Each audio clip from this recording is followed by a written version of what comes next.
Chapter 8 education and culture. Culture എന്ന് പറഞ്ഞ word derive ചെയ്തിരിക്കുന്നത് ലാറ്റിൻ വേർഡിൽ നിന്നാണ്. കൾച്ചൂറ എന്നാണ് അതിൻ്റെ ലാറ്റിൻ വേർഡ്. അതിൻ്റെ മീനിങ് ഗുഡ് മാനേഴ്സ് എന്നാണ്. നമ്മുടെ അക്കോർഡിംഗ് ടു എഡ്വേർഡ് ടൈലറുടെ അഭിപ്രായത്തിൽ അറിവ്, വിശ്വാസം, കല, ധാർമ്മിക നിയമം, ആചാരം എന്നിവ ഉൾപ്പെടുന്ന ഒരു സങ്കീർണമായൊരു സംസ്കാരമാണ് എന്ത് കൾച്ചർ എന്ന് പറയുന്നത്. According to Edward Taylor, culture is the complex whole which include knowledge, belief, art, morals, law, customs and any other capabilities and habits acquired by means as a member of society. ഇനി അതിൻ്റെ സവിശേഷതകൾ, characteristics ഏതൊക്കെയാണ്? Culture is A cumulative.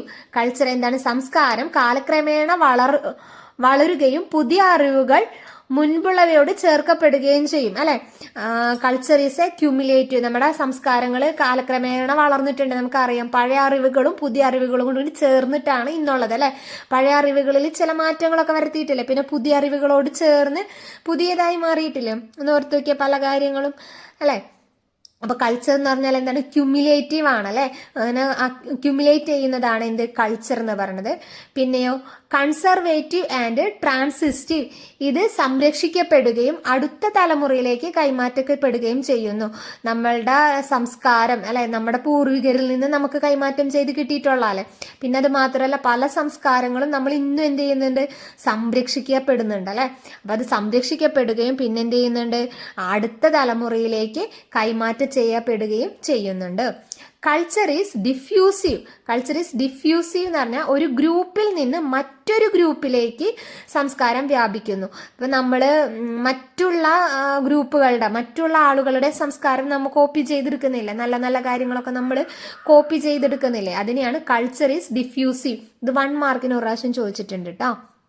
എന്താണ് culture ഡിഫ്യൂസീവ് എന്ന് പറഞ്ഞാൽ എന്താണെന്നുള്ള രീതിയിൽ 1 മാർക്കിന് ചോദിച്ചിട്ടുണ്ട്. അപ്പം അതെന്താണ്? നമ്മൾ ഒരു ഗ്രൂപ്പിൽ നിന്ന് മറ്റൊരു ഗ്രൂപ്പിലേക്ക് സംസ്കാരം വ്യാപിപ്പിക്കുന്നതിനെയാണ് കൾച്ചർ ഡിഫ്യൂസീവ് എന്ന് പറയുന്നത്. പിന്നെയോ കോൺസ്റ്റന്റ് ചേഞ്ച്. സംസ്കാരം നിരന്തരം മാറ്റങ്ങൾക്ക് വിധേയമാവുന്നുണ്ട്, അല്ലെ? നമ്മള് പണ്ടുള്ള സംസ്കാരങ്ങൾ അതേപോലെ നിലനിൽക്കുകയാണോ? അല്ല, ഒരുപാട് മാറ്റങ്ങൾ വന്നിട്ടുണ്ട്, അല്ലെ? അപ്പൊ എന്താണ് സംസ്കാരം എന്ന് പറഞ്ഞാൽ എന്താണ്? ചേഞ്ചസ് വന്നുകൊണ്ടിരിക്കുന്നതാണ്. കൾച്ചർ എന്ന് പറഞ്ഞാൽ എന്താണ്? It's a complex whole of society way to life include knowledge, belief, art, moral, law and habits. Character ഏതൊക്കെയാ പറഞ്ഞ്? കൾച്ചർ ഈസ് ക്യുമുലേറ്റീവ് ആണ്. Culture is conservative and transmitted, അല്ലെ? സംരക്ഷിക്കപ്പെടുകയും പിന്നെ എന്ത് ചെയ്യുന്നുണ്ട്? ട്രാൻസ്മിറ്റ് ചെയ്യപ്പെടുകയും ചെയ്യുന്നുണ്ട്.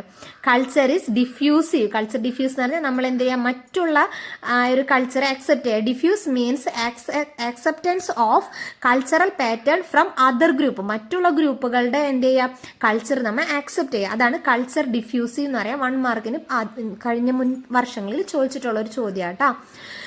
Culture is a constant and change. പിന്നെ ഒരു ഫീച്ചറാണ് എന്ത്? Culture is a constant and change. കൾച്ചറിന് മാറ്റങ്ങൾ സംഭവിക്കുന്നുണ്ട്, അല്ലെ? പണ്ടുള്ള കൾച്ചറല്ല, കൾച്ചറിന് ഒരുപാട് മാറ്റങ്ങൾ സംഭവിച്ചിട്ടുണ്ട്. പിന്നെ നമുക്ക് എന്താ? Learned. It is not biological, it is acquired through social interaction.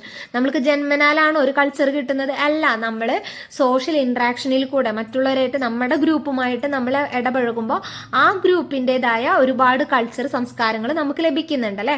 അത് ഇടപഴകലിലൂടെയാണ് നമ്മൾ ലഭിക്കുന്നത്, അല്ലാതെ അതെന്തല്ല ബയോളജിക്കൽ അല്ല.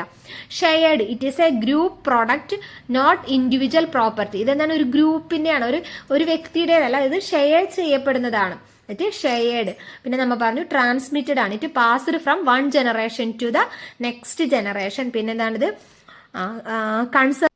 പിന്നെ കൺസർവേറ്റീവ് ആണ്, അല്ലെ? സംരക്ഷിക്കപ്പെടുന്നുണ്ട്. പിന്നെ എന്താണ്? അഡാപ്റ്റീവ് ആണ്. It changes to help society adjust to its environment. പിന്നെ ഡൈനാമിക് ആണ്. ഡൈനാമിക് ആണെന്ന് പറയുന്നത് കോൺസ്റ്റന്റ് ആയി നിലനിൽക്കുന്നതല്ല, അതിനെന്ത് സംഭവിക്കുന്നുണ്ട്? മാറ്റങ്ങൾ സംഭവിക്കുന്നുണ്ട്. അതുകൊണ്ട് കൾച്ചർ എന്താണെന്ന് പറയാം? ഡൈനാമിക് ആണെന്ന് പറയാം. കൾച്ചറിന്റെ ഫങ്ഷൻസ് എന്തൊക്കെയാണ് നമ്മൾ പറഞ്ഞു അല്ലെ, അതൊരു ബയോളജിക്കൽ ആയിട്ടല്ല നമ്മൾ സൊസൈറ്റിയിൽ ഇന്ററാക്ട് ചെയ്യുമ്പോൾ നമുക്ക് കിട്ടുന്നതാണ്, നമ്മ പോലും അറിയാതെ നമ്മൾക്ക് ലഭിക്കുന്ന കാര്യങ്ങളാണ് എന്ത് ഈ കൾച്ചർ എന്ന് പറയുന്നത്. അപ്പോൾ അതെന്താണ്, ഒരു സോഷ്യലൈസേഷൻ ആണെന്ന് പറയാം. പിന്നെയോ നമ്മളുടെ സ്വഭാവങ്ങൾ അല്ലെ, നമ്മൾ സൊസൈറ്റിക്ക് ഉതകുന്ന രീതിയിൽ നമ്മൾക്ക് പല പെരുമാറ്റങ്ങളും നമ്മൾ പോലും അറിയാതെ നമ്മൾ ചെറുപ്പത്തിലേ നമ്മിങ്ങനെ കണ്ട് കണ്ട് ശീലായി നമുക്ക് പല കാര്യങ്ങളും വരുന്നില്ലേ. അപ്പോൾ അതൊക്കെ എന്താണ്, നമുക്കൊരു ബിഹേവിയർ അല്ലെ, നമ്മളൊരു ഗൈഡ് ബിഹേവിയർ ആണെന്ന് പറയാം അല്ലെ, ഗൈഡ്സ് ബിഹേവിയർ ആണെന്ന് പറയാം. നമ്മൾ ആ ഒരു സൊസൈറ്റിക്ക് ഉതകുന്ന രീതിയിൽ പല പെരുമാറ്റങ്ങളും, ഇപ്പം മുതിർന്നവരെ കാണുമ്പോൾ നമ്മൾ ബഹുമാനിക്കുക, അല്ലെങ്കിൽ വയസ്സായ ഒരാൾ പാടില്ലാതെ വരുന്നതാണ് നമ്മൾ അറിയാതെ എഴുന്നേറ്റ് നമ്മുടെ സീറ്റൊക്കെ കൊടുക്കാൻ നമ്മളെ മനസ്സൊരു തയ്യാറ് വരുന്നില്ല. അതൊക്കെ നമ്മൾ എന്താണ്, നമ്മൾ ആ സൊസൈറ്റിയിൽ ആ ഒരു കണ്ട് ശീലിച്ച് ആ ഒരു പഠിച്ചത് കൊണ്ടാണ് അല്ലെ നമ്മുടെ സ്വഭാവത്തിൽ പല മാറ്റങ്ങളും വരുന്നത്. പിന്നെ സഹായിക്കാൻ ഒരു മെൻറ്റാലിറ്റി നമുക്ക് ലഭിക്കുന്നതൊക്കെ എന്താണ്, നമ്മൾ ആ ഒരു സൊസൈറ്റിയിൽ നമ്മൾ പോലും അറിയാതെ നമ്മളിലേക്ക് വന്നിട്ടുള്ള പല സംസ്കാരങ്ങളാണ് അതല്ലേ. പിന്നെ എന്താണ്, നമ്മുടെ പേഴ്സണാലിറ്റിയെ ഷേപ്പ് ചെയ്യാനത് സഹായിക്കും അല്ലേ. അപ്പോൾ ഈ ഒരു സ്വഭാവങ്ങൾ, നല്ല നല്ല സ്വഭാവങ്ങൾ നമ്മളിൽ അറിയാതെ നമ്മളിൽ വരുമ്പോൾ നമുക്ക് എന്ത്, നമ്മുടെ ആ ഒരു നല്ലൊരു പേഴ്സണാലിറ്റി ആയി എടുക്കാനായിട്ടും ആ ഒരു നല്ല പേഴ്സണാലിറ്റി എന്ന് മാത്രമല്ല നമ്മുടെ ആ ഒരു പേഴ്സണാലിറ്റിയെ ഷേപ്പ് ചെയ്യാൻ പറ്റും അല്ലേ. പിന്നെയോ നമ്മുടെ സംസ്കാരത്തെ നമ്മൾ സംരക്ഷിക്കുന്നുണ്ട് ഇല്ലേ, പല സംസ്കാരങ്ങളും നമ്മൾ എന്ത് ചെയ്യുന്നുണ്ട്, സംരക്ഷിക്കുന്നുണ്ട്. അപ്പോൾ preserve heritage. Socialisation, it turns a biological being in to a social human. പിന്നെയോ guides behaviour, it provide norms for how to act in society. നമ്മൾ എങ്ങനെയാണ് സൊസൈറ്റിയിൽ പെരുമാറേണ്ടത് എന്നുള്ളത് നമ്മൾ പഠിച്ചു വരുന്നുണ്ട്. പിന്നെ shapes personality, our values and beliefs are moulded by our culture. Preserve heritage, it keep the history and traditions of a group alive. നമ്മൾ അവയെല്ലാം എന്താണ്, നമ്മളെ പഴയ സംസ്കാരങ്ങളെല്ലാം നമ്മൾ എന്ത് ചെയ്യുന്നുണ്ട്, സംരക്ഷിച്ചു പോരുന്നുണ്ട്. ഇതൊക്കെയാണ് കൾച്ചറിന്റെ ഫങ്ഷൻസ് ആയിട്ട് പഠിക്കാനുള്ളത്. ഇനി അടുത്തത് വിദ്യാഭ്യാസവും എഡ്യൂക്കേഷനും കൾച്ചറും എന്താണെന്നുള്ളതാണ്. നമ്മുടെ എഡ്യൂക്കേഷനും കൾച്ചറും തമ്മിൽ തന്നെ നല്ലൊരു ബന്ധമുണ്ട് അല്ലെ. നമ്മുടെ സംസ്കാരത്തെ എന്ത് ചെയ്യുന്നുണ്ട്, സംരക്ഷിക്കുന്നതിന് എഡ്യൂക്കേഷൻ വളരെ വലിയൊരു പങ്ക് വഹിക്കുന്നുണ്ട് അല്ലെ. പിന്നെയോ അടുത്ത തലമുറയിലേക്ക് കൈമാറ്റം ചെയ്യപ്പെടുന്നുണ്ട് അല്ലെ, ട്രാൻസ്മിഷൻ ചെയ്യപ്പെടുന്നുണ്ട്, കൺസർവേഷൻ ചെയ്യപ്പെടുന്നുണ്ട്, പിന്നെയോ ട്രാൻസ്ഫോർമേഷനും സഹായിക്കുന്നുണ്ട്. കൺസർവേഷൻ എന്ന് പറഞ്ഞാൽ എന്താണ്, നമ്മൾ സംരക്ഷിക്കുക, വിദ്യാഭ്യാസം എന്ത് ചെയ്യുന്നുണ്ട്, സംസ്കാരത്തെ സംരക്ഷിക്കുന്നുണ്ട്. പിന്നെയോ ട്രാൻസ്മിഷൻ, കാലാനുസൃതമായ പരിഷ്കാരത്തിനും ഇതനുസരിച്ചിട്ട് എന്ത് ചെയ്യുന്നുണ്ട്, ഇത് ട്രാൻസ്മിറ്റ്, ഓരോ തലമുറയിലേക്കും ഒരു ജനറേഷനിൽ നിന്ന് മറ്റൊരു ജനറേഷനിലേക്ക് എന്ത് ചെയ്യുന്നുണ്ട്, നമ്മുടെ സംസ്കാരത്തെ ട്രാൻസ്മിഷൻ ചെയ്യപ്പെടുന്നുണ്ട്. പിന്നെ ട്രാൻസ്ഫോർമേഷൻ എന്ന് വെച്ചാൽ എന്താണ്, കാലാനുസൃതമായിട്ട് ഇതിന് മാറ്റങ്ങൾ വരുത്തുന്നുണ്ട് അല്ലെ. പണ്ടുണ്ടായിരുന്ന സംസ്കാരത്തിൽ ചെറിയ ചെറിയ മാറ്റങ്ങൾ, അതായത് പുതിയ തലമുറയിലെ കാര്യങ്ങളും കൂടി ഉൾപ്പെടുത്തിക്കൊണ്ട് ആ ഒരു സംസ്കാരത്തിൽ പല മാറ്റങ്ങളും വരുത്തിയിട്ടുണ്ട്. ഇതെല്ലാം എന്തിലൂടെയാണ് സഹായിക്കുന്നത്, എഡ്യൂക്കേഷനിലൂടെയാണ് സാധ്യമാകുന്നത്. വ്യക്തികളുടെ പെരുമാറ്റ രീതിയെ സംസ്കാരത്തിന് അനുയോജ്യമായ രീതിയിലേക്ക് മാറ്റിയെടുക്കാൻ എന്തിനു സഹായിക്കുന്നുണ്ട്, വിദ്യാഭ്യാസത്തിന് സഹായിക്കും. വിദ്യാഭ്യാസത്തിലൂടെയാണ് സാധ്യമാകുന്നത്. If culture is the total behaviour pattern of the groups, culture എന്ന് പറഞ്ഞാൽ എന്താണ്, ഒരു ഗ്രൂപ്പിന്റെ ടോട്ടൽ ബിഹേവിയർ പാറ്റേൺ ആണ്. Education is the process by which the behaviour of the individual is modified. Education എന്ന് പറഞ്ഞാൽ എന്താണ്, ആ ഒരു ബിഹേവിയർ മോഡിഫിക്കേഷൻ, ഒരു വ്യക്തിയിൽ ആ ഒരു ബിഹേവിയർ മോഡിഫിക്കേഷൻ ഉണ്ടാക്കുന്നതാണ് എന്ത്, എഡ്യൂക്കേഷൻ എന്ന് പറയുന്നത്. Culture is the total behaviour pattern of a group. Education is the process by which behaviour of the individual is modified. ആ ഒരു രീതിക്ക് ഒതുങ്ങുന്ന രീതിയിലേക്ക് ഒരു വ്യക്തിയുടെ ബിഹേവിയർ മോഡിഫൈ ചെയ്ത് കൊടുക്കുന്നത് ആരാണ്, എഡ്യൂക്കേഷനാണ്. Education and culture is closely inter related അല്ലെ, ക്ലോസ്ലി റിലേറ്റഡ് ആണ്. ഇവ രണ്ടും തമ്മിൽ എന്താണ്, പരസ്പരം വളരെയധികം റിലേറ്റ് ചെയ്തിട്ടുള്ളതാണ്.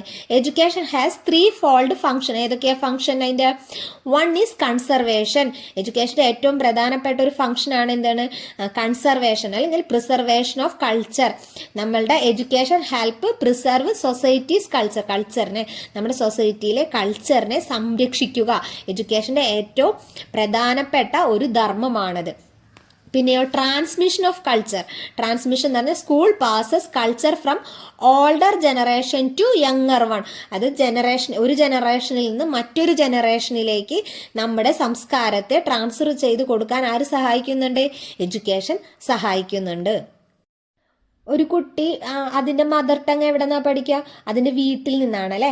Essentially at home, initially and essentially at home. അത് അവരുടെ മദർ ടങ് പഠിക്കുന്നത് ആ കുട്ടിയുടെ വീട്ടിൽ നിന്നായിരിക്കണം. അപ്പോൾ language is the basic medium for the communication of culture. Culture is transmitted by every society to its next generation. നമ്മളുടെ കൾച്ചർ എന്ത് ചെയ്യും? ഒരു ജനറേഷനിൽ നിന്ന് അല്ലേ മറ്റൊരു ജനറേഷനിലേക്ക് ട്രാൻസ്മിറ്റ് ചെയ്യപ്പെടും. പിന്നെയോ without such transmission there can be no growth and progresses of man. അങ്ങനെയുള്ള ട്രാൻസ്മിഷനുകളെല്ലാം നമ്മളെ എന്ത് സഹായിക്കുന്നുണ്ട്? നമ്മുടെ ഗ്രോത്തിന് ഹെൽപ്പ് ചെയ്യുന്നുണ്ട്. ഇതാണ് കൾച്ചറൽ ട്രാൻസ്മിഷനിൽ വരുന്നത്. അടുത്തത് ട്രാൻസ്ഫോർമേഷൻ ഓഫ് കൾച്ചർ. എന്താണ് ട്രാൻസ്ഫോർമേഷൻ ഓഫ് കൾച്ചർ എന്ന് പറയുന്നത്? നമ്മൾ പറഞ്ഞു കൾച്ചർ എന്തല്ല ഒരു കോൺസ്റ്റന്റ് ആയിട്ട് നിലനിൽക്കുന്ന കാര്യമല്ല അല്ലെ. അത് കാലങ്ങൾക്കനുസരിച്ച് എന്ത് സംഭവിക്കുന്നുണ്ട്? കൾച്ചറിൽ മാറ്റങ്ങൾ വരുന്നുണ്ട് അല്ലെ. പല പല മാറ്റങ്ങളും, പണ്ട് നിന്നിരുന്ന സംസ്കാരത്തെക്കാളും ഇന്ന് ഒരുപാട് മാറ്റങ്ങൾ വന്നിട്ടില്ലേ. ഈ മാറ്റങ്ങളെല്ലാം എങ്ങനെയാണ് അടുത്ത ജനറേഷനിലേക്ക് കൃത്യമായി കൈമാറ്റം ചെയ്യാൻ സഹായിക്കുന്നത്? എഡ്യൂക്കേഷൻ ആണ് അല്ലെ. എഡ്യൂക്കേഷനിൽ അതിൻ്റെതായ മാറ്റങ്ങൾ വരുത്തിക്കൊണ്ട് അത് കൃത്യമായി തന്നെ അടുത്ത ജനറേഷനിലേക്ക് നമ്മൾക്ക് ആ മാറ്റങ്ങൾ കൈമാറ്റം ചെയ്യപ്പെടാനായിട്ട് സഹായിക്കുന്നുണ്ട്. എഡ്യൂക്കേഷൻ നമ്മളതിന് ഹെൽപ്പ് ചെയ്യുന്നുണ്ട്. അപ്പോൾ പണ്ടുണ്ടായിരുന്ന ആ ഒരു കൾച്ചറിൽ നിന്നും ഇപ്പോൾ ഉള്ള കൾച്ചർ എന്താണ്? മാറ്റങ്ങൾ വന്നിട്ടുണ്ട്. എല്ലാ കാര്യങ്ങളിലും മാറ്റം വന്നിട്ടുണ്ട് അല്ലെ.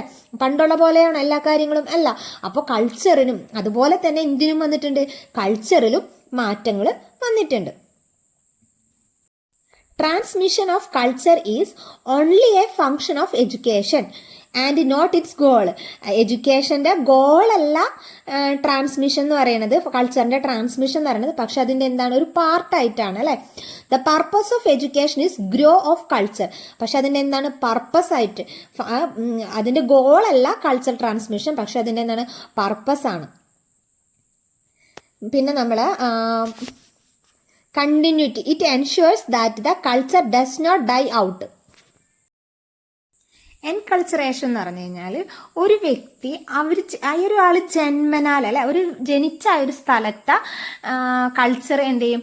നമ്മൾ ലേൺ ചെയ്യും അല്ലെ. അത് ജന്മനാ നമുക്ക് ലഭിക്കുന്നതാണ്. നമ്മളുടെ പാരൻസ് അല്ലെങ്കിൽ മറ്റുള്ളവർ നമ്മുടെ ചുറ്റുപാടുകളിൽ നിന്നുമായിട്ട് നമ്മൾ എന്ത് ചെയ്യും? നമ്മൾ ജനിച്ച ആ ഒരു ഏരിയയിലെ ആ കൾച്ചർ നമ്മൾ ലേൺ ചെയ്യും. അതിനെയാണ് നമ്മൾ എന്തെന്ന് പറയുക? എൻകൾച്ചറേഷൻ എന്ന് പറയുന്നത്. Enculturation the process where an individual learn their own culture. നമ്മൾ നമ്മുടെ സ്വന്തം കൾച്ചർ എന്ത് ചെയ്യാം? ലേൺ ചെയ്യാം. നമ്മൾ ജന്മനാ ലഭിക്കുന്നതാണ്. അതെന്താണ്? ലൈഫ് ലോങ് പ്രോസസ്സാണ് അല്ലെ. പിന്നെ ഫസ്റ്റ് ലേൺ ചെയ്യുന്നതാണ് അല്ലെ. നമ്മൾ ജനിച്ചപ്പോൾ ലഭിക്കുന്നത് എന്ന് പറഞ്ഞാൽ എന്താണ്? പ്രൈമറി ആണ്. പിന്നെ അതെങ്ങനെയായിരിക്കും? സബ് കോൺഷ്യസ് ആയിട്ടാണ് നമുക്ക് ലഭിക്കുന്നത്. നമ്മൾ അറിവോടെ നമ്മൾ പഠിച്ചെടുക്കുന്നതാണോ നമ്മുടെ ആ ഒരു സംസ്കാരം? അല്ല, നമ്മൾ അറിയാതെയാണ്, സബ് കോൺഷ്യസ് ആയിട്ടാണ് പഠിക്കുന്നത്. പിന്നെ നമുക്ക് ഈ സംസ്കാരം എങ്ങനെയാണ് ലഭിക്കുന്നത്? ബിഗൈനിങ് അറ്റ് ദ ബർത്ത്. ജനിച്ച ആ ഒരു നാൾ തൊട്ട് നമ്മൾക്ക് ആ ഒരു സംസ്കാരത്തിന്റെ ഒരു പാർട്ടായി മാറാണ്. നമ്മ പോലും അറിയാതെ നമ്മൾ എന്ത് ചെയ്യാണ്? നമ്മൾ ആ ജനിച്ച ആ ഒരു ഏരിയയിലത്തെ സംസ്കാരം അല്ലെങ്കിൽ ആ കൾച്ചർ നമ്മൾ പഠിക്കുന്നതാണ്. അതിനെയാണ് നമ്മൾ എന്തെന്ന് പറയാ? എൻകൾച്ചറേഷൻ എന്ന് പറയാം. The process where an individual learn their own culture. നമ്മൾ സ്വന്തം സംസ്കാരത്തെ നമ്മൾ അറിയാതെ നമ്മൾ പഠിക്കുന്നതിനെയാണ് നമ്മൾ എൻകൾച്ചറേഷൻ എന്ന് പറയാം. ഒരു എക്സാമ്പിൾ ആയിട്ട് നമുക്ക് എന്തെന്ന് പറയാം? Chinese mother teaching their child to use chopstick. ചൈനക്കാർ യൂസ് ചെയ്യല്ലേ ചോപ്സ്റ്റിക്ക് കൊണ്ടാണ് അവർ ഫുഡ് കഴിക്കുക. അത് ആ കുട്ടിയെ അതിൻ്റെ അമ്മ പഠിപ്പിച്ചു കൊടുക്കുന്നത് എന്തിന്റെ ഭാഗമാണ്? എൻകൾച്ചറേഷൻ ഒരു എക്സാമ്പിൾ ആണ്. A child Kerala learning to speak Malayalam and eating with their hand. നമ്മുടെ മലയാളി കുട്ടികൾ എങ്ങനെയാ മലയാളം സംസാരിച്ച് കൈകൊണ്ട് ഭക്ഷണം വാരി കഴിക്കാൻ നമ്മുടെ അമ്മമാര് പഠിപ്പിച്ചു തരും. അതെന്താണ്? ഒരു എൻകൾച്ചറേഷന് മറ്റൊരു എക്സാമ്പിൾ ആണ്. ഇനി എഡ്യൂക്കേഷന്റെ റോൾ എന്താണ് എൻകൾച്ചറേഷന്? School act the formal agent of enculturation by teaching national values and local traditions. നമുക്കറിയാം നമ്മുടെ സ്കൂളിൽ എന്ത് പഠിപ്പിച്ചു തരും? നമ്മുടെ നാഷണൽ വാല്യൂസും പിന്നെ നമ്മുടെ ആ ഒരു ഏരിയയുടെ കൾച്ചറും നമ്മളെ സ്കൂൾ വിദ്യാലയങ്ങളിൽ നിന്ന് നമ്മൾ പഠിക്കുന്നുണ്ട്. അതാണ് എഡ്യൂക്കേഷന്റെ റോളായിട്ട് പറയുന്നത്. ഇനി ഇതിൽ പറയാനുള്ളത് എൻകൾച്ചറേഷൻ എന്ന് പറയുന്നത് മേജർ 2 ആസ്പെക്ട്സ് ആണ്. അതിലൊന്നാണ് എന്ത്? ഫോർമലും പിന്നെ ഇൻഫോർമലും ഉണ്ട്. നമ്മൾ പറഞ്ഞു ഫോർമൽ ഏജന്റ് ആരാണ്? സ്കൂളാണ്. മനസ്സിലായോ? അതായത് carrying out A institution for learning. നമ്മൾ സ്കൂളുകളിൽ നിന്ന് നമ്മൾ എന്ത് ചെയ്യുന്നുണ്ട്, നമ്മുടെ കൾച്ചറിനെ കുറിച്ച് പല കാര്യങ്ങളും പഠിക്കുന്നുണ്ട് അല്ലെ. റെസ്പെക്ട് ചെയ്യാം, പല കാര്യങ്ങളും നമ്മുടെ സ്കൂളിൽ നിന്ന് നമ്മുടെ കൾച്ചറിനെ കുറിച്ച് നമുക്ക് പഠിപ്പിച്ച് തരുന്നുണ്ട്. മുതിർന്നവർ കാണുമ്പോൾ റെസ്പെക്ട് ചെയ്യുന്നത്, പല പല കാര്യങ്ങളും നമ്മൾ പഠിക്കുന്നില്ലേ. അപ്പൊ അങ്ങനെയുള്ള കാര്യങ്ങൾ സ്കൂളുകളിൽ നിന്ന്, ടീച്ചേഴ്സിൽ നിന്ന്, ഫ്രണ്ട്സിൽ നിന്നൊക്കെ നമ്മുടെ സംസ്കാരങ്ങൾ നമ്മൾ പഠിച്ചെടുക്കുന്നതിനെയാണ് എന്തെന്ന് പറയാ, ഫോർമൽ ആയിട്ട് പഠിക്കുക. ഫോർമൽ ഏജന്റ് ആണ് എന്ത്, സ്കൂൾ എന്ന് പറയാം ഒരു എക്സാമ്പിൾ ആയിട്ട്. അതുപോലെ ഇൻഫോർമൽ എന്ന് പറഞ്ഞാൽ എന്താ, like to be carried out within the contact of family. നമ്മൾ നമ്മുടെ ഫാമിലിയുമായിട്ട് കോണ്ടാക്ട് ചെയ്യുമ്പോൾ നമ്മുടെ പാരൻസിൽ നിന്നും നമ്മുടെ സിബ്ലിങ്സിൽ നിന്നും നമ്മൾ ഒരുപാട് കാര്യങ്ങൾ ലേൺ ചെയ്യുന്നുണ്ട്. അതെന്താണ്, നമ്മുടെ കൾച്ചറിനെ കുറിച്ച് നമ്മൾ ലേൺ ചെയ്യുന്നുണ്ട്. അതെന്താണ്, ഇൻഫോർമൽ ലേണിംഗ് ആണ് അല്ലെ. അപ്പൊ 2 തരത്തിലാണ് എൻ കൾച്ചർ നമ്മൾ ലേൺ ചെയ്യുന്നത്. ഏതൊക്കെയാണ്, 2 മേജർ ആസ്പെക്ട്സ് ആണുള്ളത്. ഏതൊക്കെയാണ്, ഒന്ന് ഫോർമൽ ഉണ്ട്, ഒന്ന് ഇൻഫോർമൽ ഉണ്ട്. ഫോർമൽ ഏജൻസി ആരാണ്, സ്കൂളാണ്. ഇൻഫോർമൽ എന്താണ്, ഫാമിലിയാണ്. ഇനി എക്കൾച്ചറേഷൻ എന്താണെന്നാണ് നോക്കുന്നത്. നമ്മൾ പഠിച്ചത് എൻകൾച്ചറേഷൻ ആണ്. അടുത്തത് എക്കൾച്ചറേഷൻ എന്ന് വെച്ചിട്ടുണ്ടെങ്കിൽ ഒരാള് നമ്മളിപ്പോൾ വളർന്നപ്പോൾ മറ്റൊരു ഗ്രൂപ്പിൽ ആക്സിഡന്റ് ആയിട്ടോ അല്ലെങ്കിൽ ബോധപൂർവമോ നമ്മൾ മറ്റൊരു ഏരിയയിൽ പോയി താമസിക്കേണ്ടി വരാം. അപ്പൊ നമ്മൾ എന്ത് സംഭവിക്കും, ആ ഗ്രൂപ്പുമായിട്ട് നമ്മൾ ഇടപഴകും അല്ലെ. അപ്പൊ നമ്മൾ ആ ഗ്രൂപ്പിന്റെ സംസ്കാരം നമ്മൾ സ്വീകരിക്കും. നമ്മൾക്കൊരു ആ ഒരു ഗ്രൂപ്പുമായിട്ട് ഇടപഴകി ആ ഒരു സംസ്കാരങ്ങൾ പഠിക്കുകയും ആ ഒരു സംസ്കാരം സ്വീകരിക്കുകയും ചെയ്യും. അതിനെയാണ് അക്കൾച്ചറേഷൻ എന്ന് പറയുന്നത്. എൻകൾച്ചറേഷൻ എന്ന് പറഞ്ഞാൽ ബർത്തിലൂടെ ലഭിക്കുന്നതാണ്. നമ്മൾ ജന്മന ജനിച്ച് വീണ സ്ഥലത്തെ സംസ്കാരം നമ്മൾ പഠിക്കുന്നതാണ് എൻകൾച്ചറേഷൻ. എൻ്റെ കൾച്ചർ എന്ന് ആലോചിക്കുക കേട്ടോ. പിന്നെ അത് അക്കൾച്ചറേഷൻ. അക്കൾച്ചറേഷൻ എന്ന് പറയുമ്പോൾ എന്താണ്, നമ്മൾ മറ്റൊരു വ്യത്യസ്ത സംസ്കാരക്കാരുമായിട്ട് തമ്മിൽ ഇടപഴകുമ്പോൾ, ആ വ്യക്തിയായിട്ടോ ഗ്രൂപ്പായിട്ടോ ഇടപഴകുമ്പോൾ നമ്മൾ എന്ത് സംഭവിക്കും, നമ്മൾ ആ സംസ്കാരം സ്വീകരിക്കും. നമ്മൾ സ്വീകരിക്കേണ്ട ഒരു സാഹചര്യം വരുമ്പോൾ നമ്മൾ അത് സ്വീകരിക്കൂലേ. എന്നിട്ട് അവിടുത്തെ ഒരു കൾച്ചറിന് ഉതകുന്ന രീതിയിൽ നമ്മൾ ജീവിക്കില്ലേ. അതിനെയാണ് നമ്മൾ എന്തെന്ന് പറയാ, അക്കൾച്ചറേഷൻ എന്ന് പറയുന്നത്. എക്സാമ്പിളായിട്ട് നമ്മൾ ഇന്ത്യൻ മദർ എന്ത് ചെയ്യാണ്, ഒരു കുട്ടിയെ ചൈനീസ് ചോപ്സ്റ്റിക്ക് യൂസ് ചെയ്തുകൊണ്ട് ഭക്ഷണം കഴിക്കാൻ പഠിപ്പിച്ചു കൊടുക്കുന്നത് ഒരു എക്സാമ്പിളായിട്ട് എഴുതാം. അതുപോലെയോ ഇന്ത്യയിൽ ബ്രിട്ടീഷ് ഭരണകാലത്ത് ആളുകൾ എന്ത് ചെയ്യും, പാശ്ചാത്യ വസ്ത്രധാരണ രീതിയും ഇംഗ്ലീഷ് ഭാഷയും സ്വീകരിച്ചതും മറ്റൊരു ഉദാഹരണമാണ്. ഇനി ഒരു ചോദിക്കാൻ സാധ്യതയുള്ളൊരു ചോദ്യമാണ് അക്കൾച്ചറേഷനും എക്കൾച്ചറേഷനും തമ്മിലുള്ള ഡിഫറൻസ്. അക്കൾച്ചറേഷനും എൻകൾച്ചറേഷനും തമ്മിലുള്ള ഡിഫറൻസ്. എൻകൾച്ചറേഷൻ എന്താണ്, ബർത്തിലൂടെ ലഭിക്കുന്നതാണ് അല്ലെ. അക്കൾച്ചറേഷനോ നമ്മൾ അഡോപ്റ്റ് ചെയ്യുന്നതാണ്. അപ്പോൾ എക്കൾച്ചറേഷൻ എന്താണ്, പ്രൈമറിലി ആണ് അല്ലെ, ഫസ്റ്റ് ലേൺ ചെയ്യുന്നതാണ് അല്ലെ. അക്കൾച്ചറേഷനോ നമ്മൾ ബോധപൂർവം ലേൺ ചെയ്യുന്നതാണ്. അത് സെക്കൻഡറിയോ അതോ ടേർഷ്യറിയോ ആയി മാറും. എൻകൾച്ചറേഷൻ എന്താണ്, നമ്മൾ അറിയാതെ ലേൺ ചെയ്യുന്നതാണ് അല്ലെ. നമ്മൾ ജനനാൽ നമുക്ക് കിട്ടുന്നതാണല്ലോ. അപ്പൊ അതെന്താ, സബ് കോൺഷ്യസ് ആണ്. നമ്മൾ സബ് കോൺഷ്യസ്ലി ബോധപൂർവം അല്ലാതെ നമ്മൾ സ്വീകരിക്കുന്നതാണ്. അപ്പോ അക്കൾച്ചറേഷനോ കോൺഷ്യസ്ലി ആണല്ലേ, അറിവോടുകൂടി ലേൺ ചെയ്യുന്നതാണ്, കോൺഷ്യസ് ആയിട്ട് ലേൺ ചെയ്യുന്നതാണ് അക്കൾച്ചറേഷൻ. പിന്നെ എന്തൊക്കെ പറയാം, എൻകൾച്ചറേഷൻ എന്ന് പറഞ്ഞാൽ ലൈഫ് ലോങ് പ്രോസസ്സാണ്. ഇത്രയും കാര്യങ്ങളാണ് നമുക്കതിൽ എഴുതാൻ പറ്റുക. ഇനി എഡ്യൂക്കേഷനും അക്കൾച്ചറേഷനും തമ്മിൽ എന്താണ് റിലേഷൻ എന്ന് വെച്ചാൽ, പുതിയ മൂല്യങ്ങളും ആചാരങ്ങളും പഠിക്കുന്നതിലൂടെ വിദ്യാഭ്യാസം അക്കൾച്ചറേഷൻ എളുപ്പമാക്കുന്നു. നമ്മളെ എഡ്യൂക്കേഷൻ പാശ്ചാത്യ സംസ്കാരങ്ങളെ കുറിച്ച് കൂടി കുറച്ച് നോളജ് നമ്മുടെ എഡ്യൂക്കേഷനിലൂടെ നമുക്ക് ലഭിക്കുമ്പോൾ നമുക്ക് എന്ത് സംഭവിക്കും, മറ്റൊരു രാജ്യത്ത് പോയിട്ട് ജീവിക്കുമ്പോൾ ആ ഒരു അഡാപ്റ്റേഷൻ നമ്മൾക്ക് സിമ്പിൾ ആക്കാനായിട്ട് നമ്മൾ എൻകൾച്ചറേഷൻ എന്ന് പറഞ്ഞാൽ എൻ്റെ കൾച്ചർ അങ്ങനെ ഓർക്കാട്ടോ. അപ്പൊ നമ്മൾ ജനിച്ച ആ ഒരു പ്രൈമറി ആയിട്ട് നേടുന്ന ജന്മന ലഭിക്കുന്നത്. അക്കൾച്ചറേഷൻ എന്ന് പറഞ്ഞാൽ നമ്മൾ അഡോപ്റ്റ് ചെയ്യുന്നത്, മറ്റൊരു സംസ്കാരത്തെ സ്വീകരിക്കുന്നത്. അത് സെറ്റായില്ലേ. ഇനി അടുത്തത് കൾച്ചറൽ ലാഗ്. ഈ ഏരിയ ഒക്കെ വളരെ പ്രധാനപ്പെട്ടതാട്ടോ, അതുകൊണ്ടാണ് ഇത്രയും ഡീറ്റെയിൽ ആയിട്ട് പറഞ്ഞു തരുന്നത്. അടുത്തതാണ് കൾച്ചറൽ ലാഗ്. അതായത് WF ഓക്ബേൺ ആണ് ഈ ആശയം കൊണ്ടുവന്നത്.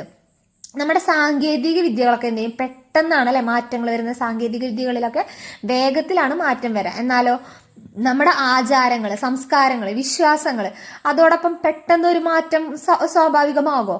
ഇല്ല. അപ്പൊ ആ ഒരു ആചാരങ്ങൾ അതിനോടൊപ്പം മാറാൻ കഴിയാതെ വരികയെന്ന ഒരവസ്ഥയാണ് നമ്മൾ എന്തെന്ന് പറയാ, കൾച്ചറൽ ലാഗ് എന്ന് പറയുന്നത്. William F Ogburn. It occurs, introduce ചെയ്തത് അദ്ദേഹമാണ്. It occurs when material culture move faster than non material culture.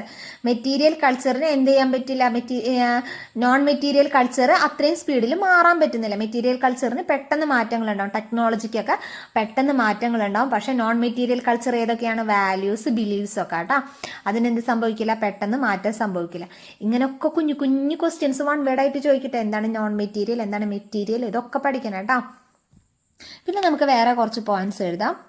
Cultural lag refers to the ideals that some aspects of culture change more slowly than others. മറ്റുള്ള കൾച്ചറിൻ്റെ അത്രയും സ്പീഡിലേക്ക് ഇത് മാറാൻ പറ്റാതെ വരിക. അപ്പോൾ അവിടെ എന്ത് സംഭവിക്കും, കൾച്ചറൽ ലാഗ് സംഭവിക്കും. occurs when one part of culture change faster than another leading to gap or lag between them. പിന്നെയോ ഒരു പാർട്ടിലെ കൾച്ചറിന് വേഗം മാറാൻ പറ്റും, പക്ഷെ മറ്റൊരു പാർട്ടിന് എന്ത് ചെയ്യില്ല, ആ ഭാഗത്തുള്ള കമ്മ്യൂണിക്കേഷനോ കാര്യങ്ങളോ ഫാസ്റ്റ് അല്ലെങ്കിൽ ആ ഭാഗത്തുള്ള കൾച്ചർ ഇവരുടെ അത്രയും ഫാസ്റ്റിൽ മാറാൻ പറ്റുമോ, ഇല്ല. അപ്പോൾ അവിടെയും എന്ത് സംഭവിക്കുകയാണ്, ഒരു കൾച്ചറൽ ലാഗ് സംഭവിക്കുകയാണ്. It is a social phenomena, sociological phenomena. ഇതെന്താണ്, ഒരു സോഷ്യോളജിക്കൽ ആയിട്ടുള്ള ഒരു ഫിനോമിനയാണ്. പിന്നെ എന്തൊക്കെ റീസൺസ് ആണെന്ന് നോക്കിയാൽ കൾച്ചറൽ ലാഗ് വരാനുള്ള റീസൺസ് ഏതൊക്കെയാണ്. റാപ്പിഡ് ടെക്നോളജിക്കൽ ഗ്രോത്ത്, അല്ലെ, technology changes every day. Rapid ആയിട്ടുള്ള ടെക്നോളജിക്കൽ ഗ്രോത്ത് ഉണ്ടാവും, പക്ഷെ അതനുസരിച്ചിട്ട് എന്ത് ചെയ്യില്ല, നമ്മുടെ ബിലീഫ്സിനും വാല്യൂസിനും പെട്ടെന്ന് അത് അഡാപ്റ്റ് ചെയ്ത് മാറാനായിട്ട് സാധിക്കത്തില്ല. അതെന്താണ്, ഒരു കൾച്ചറൽ ലാഗിന്റെ റീസൺ ആണ്. റെസിസ്റ്റൻസ് ടു ചേഞ്ച്, നമ്മളുടെ മുതിർന്ന ആൾക്കാർക്ക്, ഏജ് ആയവർക്ക് എന്തായിരിക്കും, മാറ്റങ്ങൾ ഉൾക്കൊള്ളാൻ പറ്റത്തില്ല, ഭയമായിരിക്കും. അയ്യോ കാലം മാറി, അത് ദോഷാണ്, അത് അങ്ങനെയൊക്കെ ചിന്തിച്ചുകൊണ്ട് അവരെന്ത് ചെയ്യും, മാറ്റത്തെ എതിർക്കും, അല്ലെ. ആ ഒരു ചേഞ്ച് ആക്സെപ്റ്റ് ചെയ്യാൻ ബുദ്ധിമുട്ട് കാണിക്കും. ആചാരങ്ങൾ മാറുമ്പോൾ അത് ആക്സെപ്റ്റ് ചെയ്യാനുള്ള ഒരു ബുദ്ധിമുട്ടുണ്ടാവും നമ്മുടെ മനുഷ്യന്മാരിൽ, അല്ലെങ്കിൽ ഏജ് ആയ ആൾക്കാരിൽ. അപ്പോൾ അതൊക്കെ എന്ത് ചെയ്യാണ്, നമ്മുടെ കൾച്ചറൽ ലാഗിന് കാരണമാവാണ്. People are emotionally attached to old traditions. അപ്പം അത് പെട്ടെന്ന് മാറാന്ന് പറയുമ്പോൾ എന്തായിരിക്കും, അവരിൽ ഒരു ഭയം ഉളവാക്കും. പിന്നെ റിലീജിയസ് ബിലീഫ്, പിന്നെ നമ്മുടെ കുറേ വിശ്വാസങ്ങളുണ്ടല്ലേ, അങ്ങനെ ചെയ്ത് ഇങ്ങനെ ചെയ്ത്, ആ ഒരു വിശ്വാസങ്ങളിൽ നിന്ന് പെട്ടെന്നൊരു മാറ്റം പോസിബിൾ ആണോ, ഇല്ല. ചിലവരൊന്നും ഒട്ടും സംഭവിക്കില്ല. നമുക്കറിയാം, നമ്മുടെ വീട്ടിൽ കാർന്നോമാര് അമ്മാമ്മമാരൊക്കെ ഉണ്ടെങ്കിൽ അവരൊക്കെ ഒരു ചില മാറ്റങ്ങളൊന്നും നമ്മൾ പറഞ്ഞു കഴിഞ്ഞാൽ അംഗീകരിക്കില്ല, അല്ലെ. Some religious may oppose new scientific advancement. ആ ഒരു സയന്റിഫിക് ആയിട്ടുള്ള പല കാര്യങ്ങളും അവരെന്ത് ചെയ്യില്ല, ആ ഒരു അവരായ അന്ധവിശ്വാസങ്ങളിൽ നിന്ന്, അല്ലെങ്കിൽ അന്ധവിശ്വാസം അല്ലെങ്കിൽ ആ ഒരു റിലീജിയസ് ആയിട്ടുള്ള ബിലീഫിൽ നിന്ന് അവർ മാറാൻ തയ്യാറാവില്ല. അത് തന്നെയാണെന്നുള്ള രീതിയിൽ തന്നെ അവർ മുറുകെ. ഒരു കൾച്ചറൽ ലാഗിന്റെ മറ്റൊരു റീസൺ ആണ്. പിന്നെയോ ലാക്ക് ഓഫ് എഡ്യൂക്കേഷൻ. നമ്മളുടെ പീപ്പിളിന് എന്തില്ല, എഡ്യൂക്കേഷൻ, കറക്റ്റ് ആയിട്ടുള്ള ഒരു എഡ്യൂക്കേഷൻ ഒന്നും ഇല്ലെങ്കിൽ അവർക്ക് ആ ഒരു മാറ്റങ്ങൾ ഉൾക്കൊള്ളാനുള്ളൊരു കഴിവും അവർക്ക് ലഭിക്കത്തില്ല, അല്ലെ. People may not understand how to use new technology ethically. ആ ഒരു ടെക്നോളജി കാര്യങ്ങൾ യൂസ് ചെയ്യാനോ അല്ലെങ്കിൽ മറ്റുള്ള കാര്യങ്ങളുടെ അറിവുകളോ അവർക്ക് ഉണ്ടാവില്ല. അപ്പം അവർ ആ ഒരു ഓൾഡ് ബിലീഫിൽ തന്നെ മുറുകെ പിടിക്കും. അതും എന്തിന് കാരണമാവും, ആ കൾച്ചറൽ ലാഗിന് മറ്റൊരു കാരണമാണ്.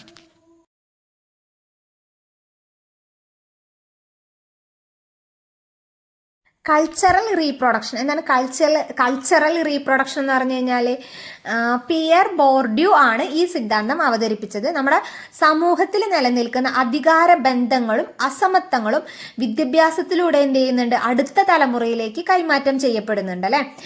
നല്ല കാര്യങ്ങളും ഇതെല്ലാം നമ്മൾ വിദ്യാഭ്യാസത്തിലൂടെയാണ് എന്ത് ചെയ്യുന്നത്, കൈമാറ്റം ചെയ്യപ്പെടുന്നത്. അതുപോലെ വിദ്യാഭ്യാസം അല്ലെങ്കിൽ എഡ്യൂക്കേഷൻ എന്തായിട്ടാണ് അവിടെ പ്രവർത്തിക്കുന്നത്, ഒരു സംസ്കാരത്തെയും സാമൂഹ്യ വ്യവസ്ഥയും മാറ്റമില്ലാതെ നിലനിർത്തുവാനായിട്ട് സഹായിക്കുന്നത്. ഇവയ്ക്കിടയിലുള്ള ഒരു ബ്രിഡ്ജായിട്ട്, പാലമായിട്ട് ആ ഒരു എഡ്യൂക്കേഷൻ നിലനിൽക്കുന്നുണ്ട്. വിദ്യാഭ്യാസം ഒരു പാലമായി പ്രവർത്തിച്ചിട്ട് നിലവിലുള്ള സംസ്കാരത്തെയും സാമൂഹ്യ വ്യവസ്ഥയെയും മാറ്റമില്ലാതെ നിലനിർത്താനായിട്ട് ഇത് സഹായിക്കുന്നുണ്ട്.